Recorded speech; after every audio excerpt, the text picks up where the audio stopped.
keep saying this, and I don't know how I'm going to keep saying it and thinking of new words to say it over the course of 4 years and you not becoming numb to it without sometimes including the caveat, hey, don't become numb to it. So that's what I'm going to say. Don't become numb to this, but all of our worst nightmares about the Trump administration are happening. They're not a nightmare. They're just reality. We're just living through them.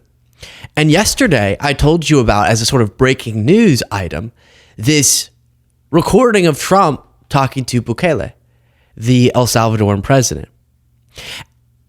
And I didn't know if it was supposed to be recorded or not. I didn't want to just proclaim it to be a hot mic moment if it wasn't. And then it seems that this indeed was not intended on being recorded and posted. And it was kind of just, they were getting the camera set up. I said after, it ended up being before the meeting. And it caught him talking about something that he went on to talk about publicly in sort of different terms, but is profoundly disturbing. So I want to play this for you again. We did talk about it. And then show you the panic among people who have reason to be panicked and who are explaining, like legal experts, what Trump's really flirting with here, different reactions and important stories connected to it. But first, Jonathan Lemire says, before Poole entered, this exchange was captured on the El Salvador government's live stream. Trump endorses sending homegrown U.S. prisoners to El Salvador, meaning American citizens to notorious foreign prisons. And as a legal expert will remind us of two things. Number one, foreign prisons not subjected to U.S. law. Right? What history has taught us something about that ending poorly. And then number two, they're going to say, wait,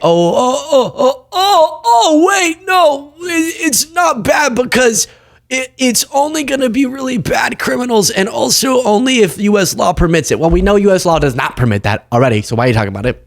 Oh, because you keep saying you're going to do things that follow the law and then you do things that don't follow the law and say that they do. Like not following the Supreme Court ruling. We'll circle back to that in a second regarding Abrego Garcia. But number two, in just weeks, you've proven that you are really bad at identifying who's guilty and who's not. Like Abrego Garcia or Andrew, who everyone stopped talking about, a makeup artist who both entered the United States lawfully and had legal status in the United States. And from all the evidence I've been able to obtain, was just doing everything right and then gets deported to an El Salvadoran prison camp where now he's at a lot of risk, being gay and other factors. And so we also can't trust that even if they were going to break the law for really bad criminals that maybe we have less sympathy for, they're clearly really bad at identifying who's a bad criminal. And now they're expanding this, flirting with U.S. citizens. So here was this moment again. Click the subscribe button if you appreciate the show. Demanded the people wanted to change their weapons, and they wanted. He demanded they love you. They love what you do.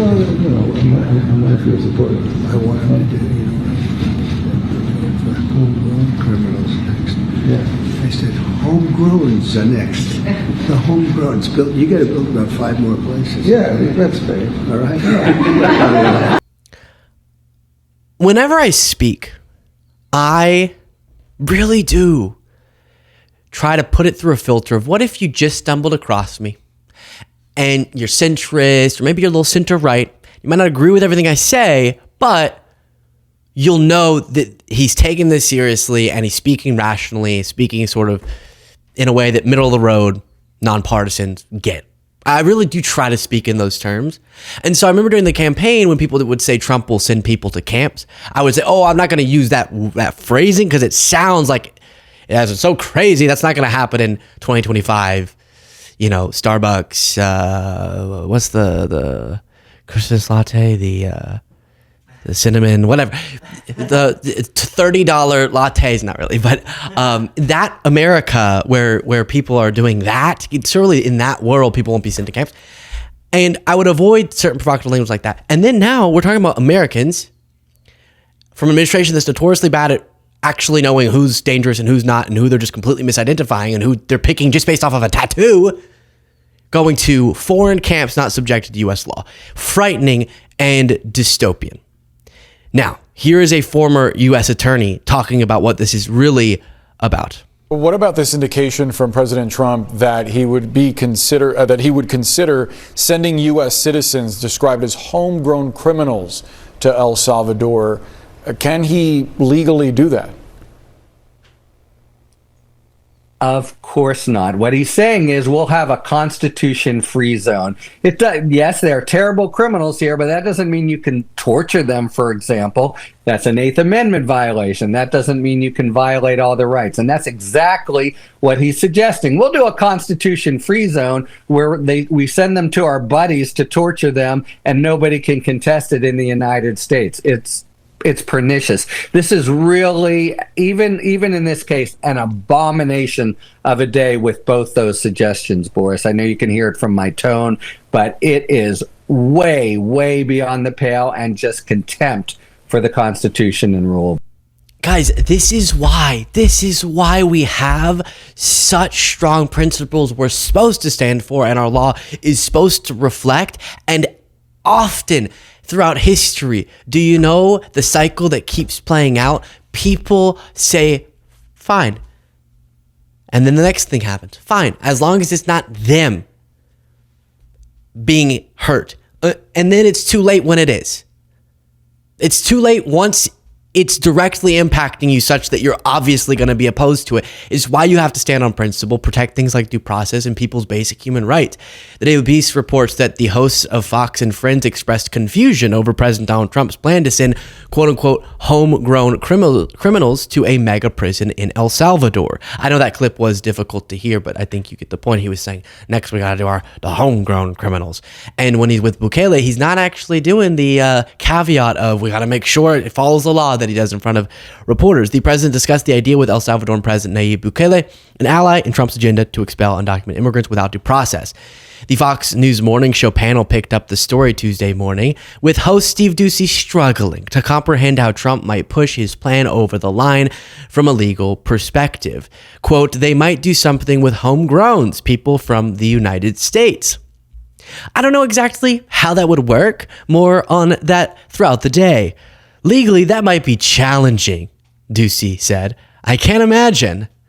Now, this is the interesting thing about authoritarianism is there's still going to be people in their expensive studios looking at you like everything's normal with the powder on their face and with their Starbies by their left hand. And they're going to look at you and go, well, there's a new suggestion from the U.S. President Donald Trump amid a very successful first few months in office where he is now pontificating about sending homegrown criminals to foreign countries in El Salvador prison camps, for example, where they may be tortured despite basic human rights protections they're supposed to have. This comes within the context of him already admitting that certain people have been wrongfully sent to a prison who may not be who they're being alleged to be. But we will have more on that throughout the day and the legal debates going on throughout the country. Really interesting debate. I'm going to send it over to Ainsley Earhart. What do you think, Ainsley?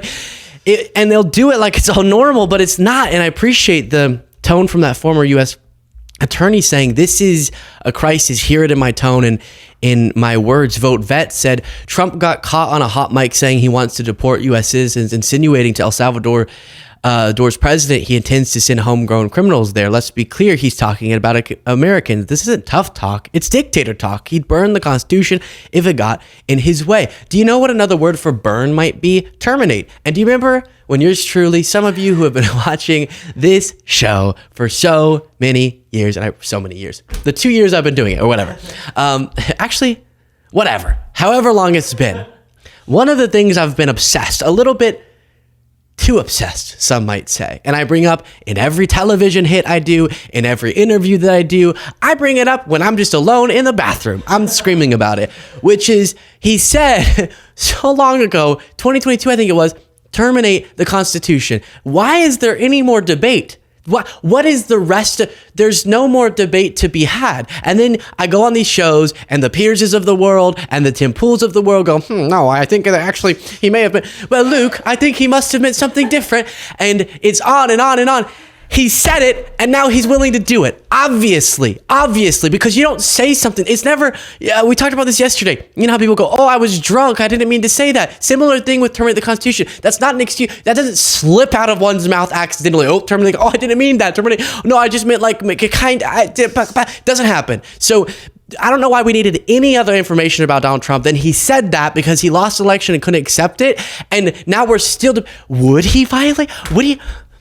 Well, good morning. This is Fox and Friends. Some people are saying that Trump sending Americans to foreign prison camps where they'll be tortured is a violation of the U.S. Constitution, but I don't think that he really means he would do that, just like all the other things we said he didn't mean that he was going to do, but that he actually ended up doing them, huh? Christopher Webb said, "This is un-American, and it's illegal. There's no reason to believe these folks will be afforded due process before being deported to El Salvador anymore than undocumented immigrants have been." Exactly. They didn't give due process to the undocumented immigrants or lawful immigrants. They didn't give due process to them. Why do you think we would get due process? He's going to say that I hit somebody over the head, an old lady, like he keeps saying. I hit myself too hard there. Ow. That's the story he keeps telling. People who hit old ladies over the head with a bat. All of us want that person to be in jail a very, very long time. Okay? But very quickly, do you think that's where it ends, or that they correctly identify those people? Obviously not. Authoritarians always have a justification in words, but the words are never truthful.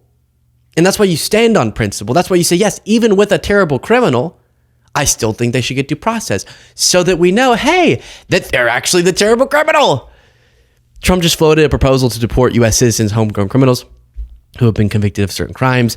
And then someone outspoken said that Trump is a homegrown criminal. That's right. If we're going to start sending homegrown criminals, let's start with the commander in criminal. Now, this meeting happened in front of the backdrop, as I told you yesterday, of this. MSNBC reports earlier this month, U.S. District Judge Paula Zenas ordered the government to facilitate and effectuate his return. This is talking about Abreu Garcia, and Trump officials fought her order all the way to the Supreme Court. The justice mostly vindicated the Obama-appointed judge last Thursday, saying that her order properly requires the government to facilitate Abreu Garcia's release from custody in El Salvador and to ensure that his case is handled as it would have been had he not been improperly sent to El Salvador. That's the ultra-conservative Supreme Court saying that. But they said that the lower court judge's use of the word effectuate might have exceeded her authority, so they sent the case back to her to clarify what she meant, adding that she needs to afford due regard for the deference owed to the executive branch in the conduct of foreign affairs, while the government should be prepared to share what it can concerning the steps it has taken and the prospect of further steps. So, facilitate it. But maybe the logistics of effectuating it have to be further clarified. Now, all right, yeah, how would the U.S. government, now that this is someone who's subjected to El Salvadoran laws, get this person back? Oh, you know what they could do, Jaden? You know what they could do? I get it. They can't invade El Salvador to grab the guy. All right, fine. But what if they could call the president? What's his name? Nayib Bukele. Wait, but he was right next to Trump. He doesn't have to call him. He could just ask him. He could just ask him right now. Then you have different headlines. The Atlantic says the constitutional crisis is here. Why? Because the U.S. government is just not responding to the Supreme Court's demand here. Rolling Stone, Trump and Bukele bond over what? Golf? No. Cheeseburgers? No. Human rights abuses in Oval Office meeting. Nayib Bukele said he won't return a man the U.S. mistakenly deported, while Trump teased sending American citizens to El Salvador's torture prisons. These are real headlines. The Intellectualist says, homegrowns are next. The homegrowns, you got to build about 5 more places. Quoting Donald Trump. Trump floated this idea. Critics warn of constitutional overreach. Not just overreach, but absolute crisis. And then you have Democratic Senator Chris Murphy here explaining a lot of people. You know, we tell these stories about, or you hear these stories about Republicans who are really anti-gay, and it's all they talk about, gay people. You can't get married because that'll hurt my marriage, because then I wish I could be having sex with dudes. And then they're all upset until someone in their life comes out as gay, and they go, wait. I think I just realized gay people are like totally normal. And you think, okay, I'm happy you now came to that conclusion, but why did it take you being personally impacted by something to change your viewpoint? So a lot of people need it to be in terms of why should you care for you? And I think Chris Murphy does that pretty nicely here when it comes to Abreu Garcia. To tell you why the case of Kilmar Abrego Garcia should matter to you. This is an individual who came to the United States over 10 years ago. He was given protected status by a court, meaning that he could not be removed back to El Salvador because his life would be in jeopardy if he left. He's got American citizen children, American citizen wife. He's got a job here. Donald Trump ignored that court order and deported him. It was such a brazen violation of the law that the Supreme Court weighed in. In a rare 9-0 ruling, the Supreme Court said that Trump had to bring this individual back to the United States, but he still didn't do it. This is the constitutional crisis. It's the confrontation between the court saying that the president has to bring Abrego Garcia back home and Trump refusing to do it. And why should this matter to you? Because if the president has the power to jail, imprison, to deport anyone, even if they have a legal right to be here as a citizen or through protected status given by the courts, then none of us are safe. Today, it's this El Salvadorian immigrant, but tomorrow it could be you or me. This matters. This matters. This is the one power that we cannot give the president of the United States, the ability to take any of us off the street and imprison us just because the president believes he has the power, a power that he does not have. I want to say it's not that I'm alleging that Miles Taylor is going to be sent to the El Salvador prison camp, or Christopher Krebs. But really do add up those things in your mind just to give you a sense of the scope of the threat here. That Trump's literally directed, and we're going to talk about a different segment, not Caitlin Collins, Caroline Leavitt, trying to defend this, and she just doesn't. She doesn't even try. It's just sort of, well, Trump did that, so.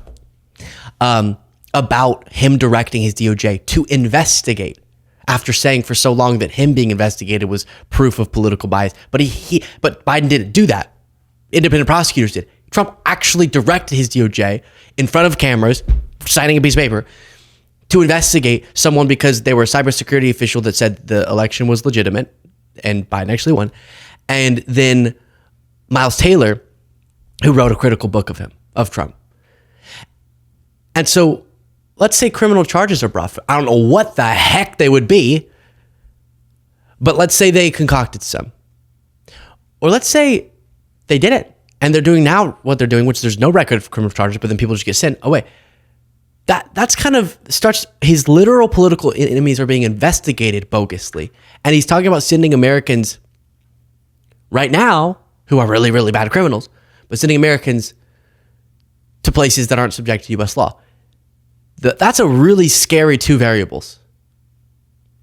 Really, really scary. And we should all care about it.